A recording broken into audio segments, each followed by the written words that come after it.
ഇന്നത്തെ വീഡിയോയിൽ നമ്മൾ സ്വിഗ്ഗിയുടെ ഡെലിവറി ബോയ് ആവാനായിട്ട് പോവാണ്. നമുക്ക് നോക്കാം ഇന്ന് സ്വിഗ്ഗി ഓടി നമുക്ക് എത്ര രൂപ ഉണ്ടാക്കാൻ പറ്റുമെന്ന്. അതുപോലെ നമ്മൾ ഡെലിവറി കൊണ്ട് കൊടുക്കുമ്പോൾ അവിടെ നിന്ന് ആരെങ്കിലും നമുക്ക് ടിപ്പ് തരുമെന്ന് നോക്കാം. അതുപോലെ നിങ്ങൾ അറിയേണ്ട കുറച്ച് കാര്യമോടെ ഉണ്ട്. ഇതിൽ നോക്കുകയാണെങ്കിൽ സ്വിഗ്ഗിക്ക് കുറെ ഷിഫ്റ്റ് ഉണ്ട്.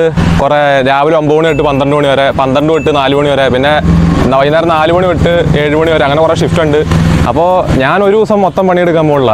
ഒരു ദിവസം മൊത്തം പണിയാൻ പോകുമ്പോൾ എനിക്കെന്തോ ഡിപ്രഷനാണ്. അപ്പോൾ എന്തോ ഒരു ഇത്. അപ്പോൾ അതുകൊണ്ട് ഞാൻ ഓരോ ഷിഫ്റ്റിലാണ് പോകണത്. ഞാൻ 12 മണി തൊട്ടുള്ള ഷിഫ്റ്റ്, 12 മണി തൊട്ട് ഉച്ചയ്ക്ക് 12 തൊട്ട് 4 മണി വരെയുള്ള ഷിഫ്റ്റിലാണ് നമ്മൾ കയറാൻ പോണത്. ഞാൻ ഇവിടുന്ന് പോകണം, നമുക്ക് എടപ്പള്ളി വരെ പോകണം. ഇവിടുന്ന് എടപ്പള്ളി വരെ ആയതുകൊണ്ട് 36 കിലോമീറ്റർ ഉണ്ട്. സോ അവിടെ പോയിട്ട് നമുക്ക് ഓടാൻ പോവാം. വണ്ടിയൊക്കെ ഫുൾ ടാങ്ക് അടിച്ചിട്ടേക്കുക. സോ ഇനി കയറിയെങ്കിൽ എടപ്പള്ളിക്ക് പോയാൽ മതി. So let's go. ബാ. അങ്ങനെ നമ്മൾ എടപ്പള്ളി എത്തിയേക്കുവാണ്. ഇനി നമുക്ക് ഈ ഡ്രസ്സ് മാറ്റിയിടാം, സ്വിഗ്ഗിയുടെ ഡ്രസ്സ് ഇടാം. ഇത് ശരിക്കും പറഞ്ഞാൽ എനിക്ക് ഒരു ചേട്ടൻ അറേഞ്ച് ചെയ്ത് തന്നാ. ഞാൻ ശരിക്കും ഇത് ബുക്ക് ചെയ്തായിരുന്നു, പക്ഷെ എനിക്ക് കിട്ടിയില്ല. അത് ചെയ്യാനായിട്ട് 8 ഓർഡർ എടുക്കണം എന്ന് പറഞ്ഞു. 8 ഓർഡർ എടുക്കാൻ ആരെയും കൊണ്ട് പറ്റും? ഒരു ദിവസം മൊത്തം പണിയെടുത്താലൊക്കെയാണ് 8 ഓർഡർ കിട്ടുന്നത്. അത്രയൊക്കെ ഓർഡർ നമുക്ക് പണിയെടുക്കാൻ പോകുമ്പോൾ ഡിപ്രഷൻ അടിക്കില്ലേ, അറിയാലോ. അതുകൊണ്ട് നമുക്ക് ഈ ഡ്രസ്സ് നമ്മൾ അറേഞ്ച് ചെയ്തെടുത്താം. ഞാൻ ബുക്ക് ചെയ്തിട്ടുണ്ട്. അതിനി എപ്പോൾ വരുമെന്ന് എനിക്ക് അറിയില്ല. പെട്ടിയും അതെല്ലാം വരും, പെട്ടിയും ബനിയനും.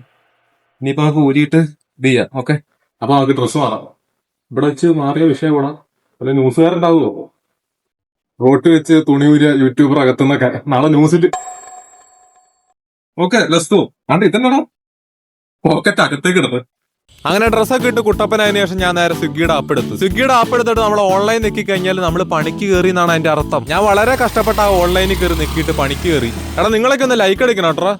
ഞാൻ ഇതുവരെ ചെയ്യാത്ത കാര്യമാണ്. പണിക്ക് പോകണം. എൻ്റെ അമ്മോ, എനിക്ക് പണിക്ക് പോകണമെന്ന് ഇഷ്ടമാത്ത കാര്യം. വീഡിയോക്ക് വേണ്ടി. അങ്ങനെ നമ്മൾ ഓൺലൈൻ കൊടുത്തതിന് ശേഷം നമുക്ക് ആദ്യത്തെ ഓർഡർ അടിച്ചത് ഇവിടെ നിന്നാണ്. കേക്ക് ഫണ്ട് എന്ന് പറഞ്ഞ ഈ ഒരു കടയിൽ. നമ്മുടെ ആദ്യത്തെ ഓർഡർ നമ്മൾ എടുത്തിട്ടുണ്ട്. ഇനി ആ ഒരാൾക്ക് ഒരു പെപ്സിയും കൂടെ വാങ്ങണം. അത് കൊടുത്തിട്ട് നമുക്ക് ഇവിടെ അടുത്താ ഒരു കിലോമീറ്റർ ദൂരമേ ഉള്ളൂ. അവിടെ പോയി നമുക്ക് ഇത് ഡെലിവറി കൊടുക്കണം. അങ്ങനെ ആ ഒരാൾക്ക് ഓർഡർ അല്ലാണ്ട് ഒരു പെപ്സിയും വാങ്ങി നേരെ കുണ്ടും കുഴിയും താണ്ടി നമ്മൾ ആ ഒരാളുടെ ഫ്ലാറ്റിൽ കൊണ്ട് കൊടുത്തു.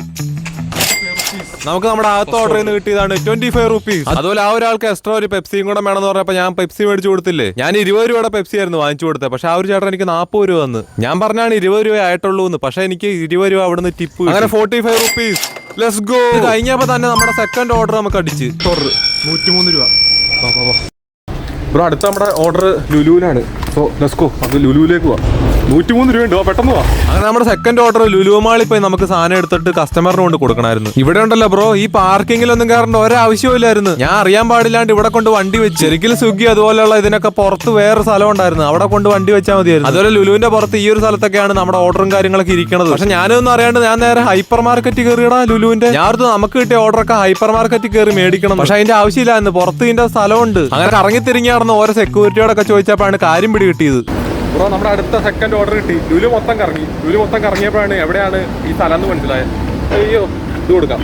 അങ്ങനെ ലുലുന്ന് നമ്മൾ വണ്ടി എടുത്ത് നമ്മുടെ രണ്ടാമത്തെ ഓർഡർ കൊടുക്കാനായിട്ട് ഈ ഒരു ഫ്ലാറ്റിലേക്ക് വന്നു. ഈ ഒരു ഫ്ലാറ്റിലെ സെക്യൂരിറ്റി ചേട്ടൻ പറഞ്ഞു ഇവിടെ വച്ചേരാ, എന്നിട്ട് OTP ആ ഒരാളെ വിളിച്ച് മേടിച്ചാൽ. അങ്ങനെ ഈ ഒരു രണ്ടാമത്തെ ഓർഡർ കൊടുത്തു കഴിഞ്ഞപ്പോഴാണ് എനിക്കൊരു കാര്യം പിടികിട്ടിയത്. നമുക്ക് രണ്ടാമത്തെ ഓർഡർ എന്ന് പറഞ്ഞിട്ട് 103 രൂപയുടെ ഓർഡർ അടിച്ചില്ലേ. അതിൽ ഈ ഒരു ഓർഡർ മാത്രമല്ല വേറൊരു ഓർഡറും കൂടെ ഉണ്ടായിരുന്നു. ആ ഒരു മൂന്നാമത്തെ ഓർഡർ നമ്മൾ ലുലുവിൽ നിന്ന് എടുത്തില്ല, ലുലുവിലിരിക്കുക. എടാ, നമുക്ക് ശരിക്കും 2 ഓർഡർ ഉണ്ടായിരുന്നു ലുലുവിൽ നിന്ന് എടുക്കാനായിട്ട്. നമ്മൾ പക്ഷെ ഒരെണ്ണല്ലേ എടുത്തുള്ളൂ. അത് അവിടെ കൊണ്ട് കൊടുത്തു കഴിഞ്ഞിട്ട് ഞാൻ ആ OTP ഒക്കെ ചോദിച്ചാൽ രണ്ടാമത്തെ കസ്റ്റമറിനോട്. ആ OTP ഒക്കെ അടിച്ചു കഴിഞ്ഞപ്പോൾ കാണിക്കും അടുത്ത ആളുടെ കയ്യിലേക്ക് പോകാനുള്ള ലൊക്കേഷൻ. നോക്കിയപ്പോൾ നമ്മുടെ സാധനം അവിടെ കൊടുത്തില്ല രണ്ടാമത്തെ കസ്റ്റമറിന്. ഞാൻ ഇതെന്ത് സംഭവമാണെന്ന് ഓർത്ത്. പിന്നെയാണ് മനസ്സിലായത് 2 ഓർഡറിനാണ് നമുക്ക് 103 രൂപയുടെ ഇതടിച്ചത്. അത് ഞാൻ ഓർത്ത് ഒരു ഓർഡറിന് കിട്ടും 103 രൂപ. പക്ഷെ അത് കിട്ടിയില്ല. ഇനിയിപ്പോൾ നമുക്ക് ഇപ്പോൾ ലുലുവിൽ നിന്ന് നമുക്ക് ഇനി സാധനം എടുത്തിട്ട് ഇവിടെ തിരിച്ചു വരുന്നുണ്ട്. ഇനി ഇവിടുന്ന് സാധനം എടുത്തോണ്ട് ആ വഴി തന്നെ പോകണം. ആ ഒരു വഴി തന്നെ പോയിട്ട് നമ്മൾ സെക്കൻഡ് കസ്റ്റമറിന്റെ അടുത്ത് പോയില്ലേ, സെക്കൻഡ് കസ്റ്റമറിനെ ആ ഒരു ഫ്ലാറ്റിന്റെ ആ വഴി കൂടെ തന്നെ പോകേണ്ടത്. അവിടുന്ന് തന്നെ നേരെ പോകുമ്പോഴാണ് അതിൽ കൂടെ തന്നെ പോകുമ്പോഴാണ് തേർഡ് കസ്റ്റമറിന്റെ സ്ഥലം എത്തണത്. അപ്പോൾ ഇനി ഇവിടുന്ന് സാധനം എടുത്തിട്ട് ഇനി അങ്ങോട്ട് പിന്നെയും പോകണം, ആ വഴി തന്നെ പോകണം. ഇവിടുന്ന് 7-8 കിലോമീറ്റർ കണ്ടുണ്ട് ഇനി. ആ വന്ന വഴി ആദ്യമേ വന്നപ്പോൾ എടുക്കുമായിരുന്നെങ്കിൽ ആ ഒരു ആളുടെ സെക്കൻഡ് കസ്റ്റമറിന് കൊടുത്തിട്ട് ആ വഴി തന്നെ പോയാൽ മതി തേർഡിലേക്ക്. എന്ത് ചെയ്യാൻ, ആദ്യമായിട്ട് ചെയ്യണല്ലേ. അപ്പം ഇതൊക്കെ സർവ്വസാധാരണം. ആദ്യമായിട്ടല്ലേ ചെയ്യണം, അതുകൊണ്ട് കുഴപ്പമില്ല. ഇനി ശീലമായിക്കോളൂ. എടാ, ഇത് പണിക്ക് കയറിയിട്ട് ഒന്നാമത്തെ ദിവസം തന്നെ സ്വിഗ്ഗി നമ്മളെ ചവിട്ടി പുറത്താക്കുന്നു തോന്നുന്നു. ഒന്നാമത്തെ ദിവസം തന്നെ പണി പോകുന്നാട്ടോ പോണേ. പണി പോയാൽ ഇപ്പൊ നമുക്ക് ജോലിക്ക് പോകണം ഇഷ്ടമൊന്നുമല്ലോ. നമുക്ക് ജോലിക്ക് പോയാൽ ഡിപ്രഷൻ അടിക്കില്ലേ. ലുലുവിൽ നിന്ന് നമ്മുടെ മൂന്നാമത്തെ ഓർഡർ എടുത്ത് നമ്മൾ വൈറ്റിലെ ബ്ലോക്ക് ഒക്കെ കഴിഞ്ഞ് നമ്മൾ നേരെ ലൊക്കേഷനിലെത്തി. ഇവിടെ വെച്ച് ആ ഒരു മച്ചാനെ കോൾ ചെയ്തപ്പോഴേ ആ ഒരു മച്ചാൻ ഫോൺ എടുക്കണില്ല. നമ്മുടെ സമയമാണ് പൊക്കോണ്ടിരിക്കണത്. ഇവനെ എടുക്കണില്ലടാ. മുടിയൊക്കെ ചതഞ്ഞ അവിയല് പോലെ. നമ്പർ ലീക്ക് ആക്കട്ടെ, പ്രതികാരം എടുത്താൽ ആ ഫോൺ വെക്കണില്ല, പ്രതികാരം കിട്ടിയല്ല. അതിനുശേഷം നമ്മൾ ഫ്ലാറ്റ് കണ്ടുപിടിച്ചിട്ട് അവിടുത്തെ സെക്യൂരിറ്റി ചേട്ടനോട് ചോദിച്ചപ്പോൾ ആ ഒരു ചേട്ടൻ പറഞ്ഞു റൂമിൽ കൊണ്ട് കൊടുത്തോളാൻ. നമ്മൾ ഡെലിവറി കൊടുക്കാൻ പോവാം. 11ാമത്തെ ഇവിടെയാണ്. കേറട്ടെ, ഇതാണ് തുറക്കാത്ത. തുറക്കടാ.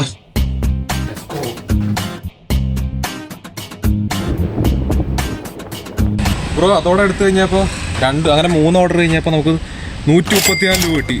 ബാ ഞാൻ അടുത്തേക്ക് പോവാം. ദേ ട്രെയിൻ. നമ്മളിപ്പോ വൈറ്റിലാൻഡ്. അപ്പം സോണി കയറിയാലും നമുക്ക് ഓൺലൈനിൽ പോകാൻ പറ്റുള്ളൂ. നമുക്ക് സോണി പോണം. അങ്ങനെ സോണി കയറിയിട്ട് കുറച്ച് നേരം കഴിയുമ്പോൾ തന്നെ നമുക്ക് ഓർഡർ അടിച്ച്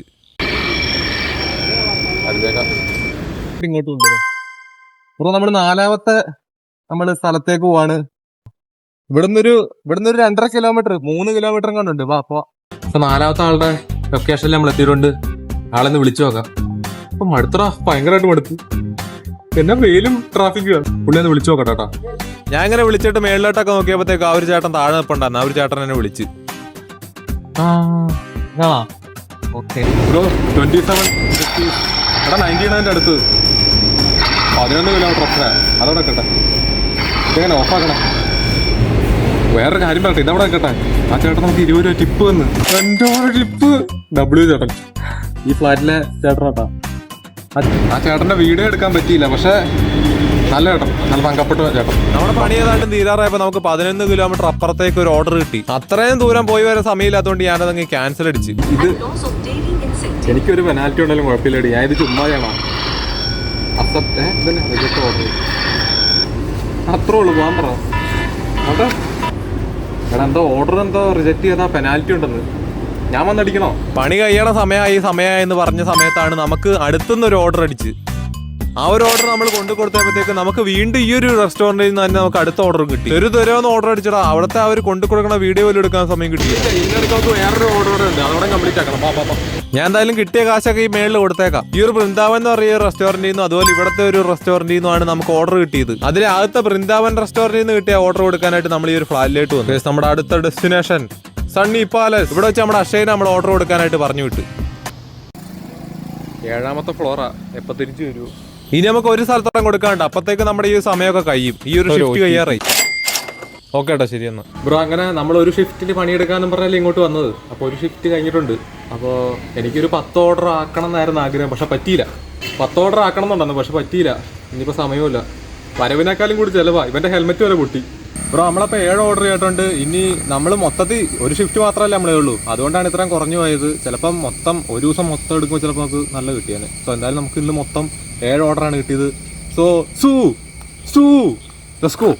നമ്മൾ സ്വിഗ്ഗിയിൽ ഒരു ഷിഫ്റ്റ് പണിയെടുത്തിട്ട് നമുക്ക് 268 രൂപ നമുക്ക് ഉണ്ടാക്കാൻ പറ്റിയിട്ടുണ്ട്.